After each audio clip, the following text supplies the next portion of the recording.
assuming may choice ako, hihintuin ko yung paglilitis, yung pag-aalam ng katotohanan dito.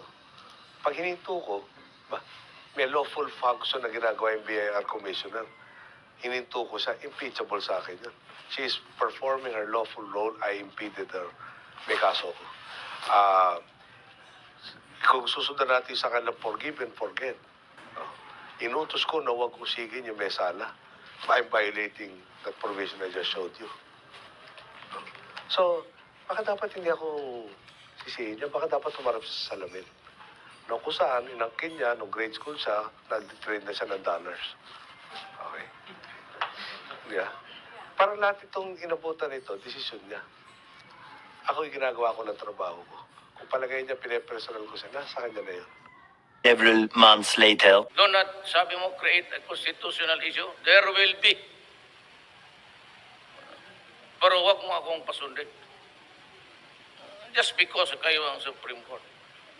You order me, I will not follow you. Orderan mo ako. Hala kayo dyan.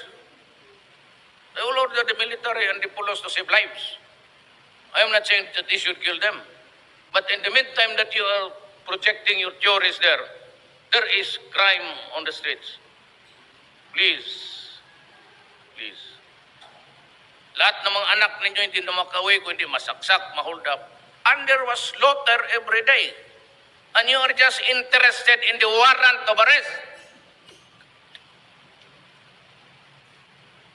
Parinig ninyo kay... Is that all?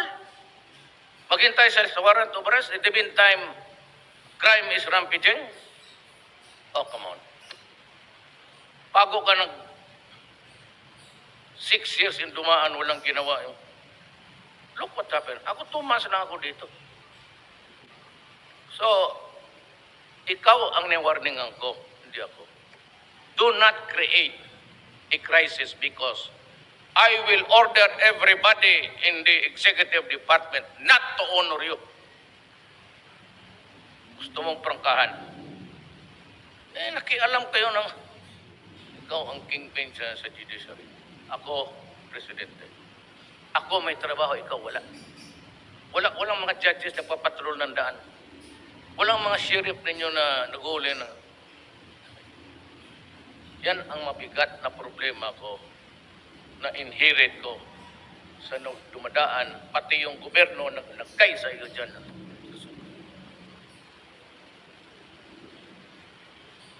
Please. Huwag mo order. Hindi ako.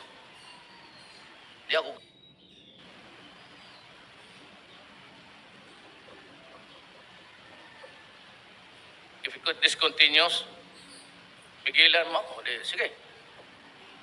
Pag nagwala na, or would you rather that I will declare martial law?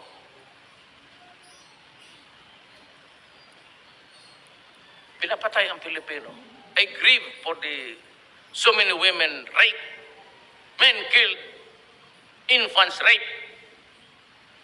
Tapos ipitin mo ako. I have to clean. 6 months later.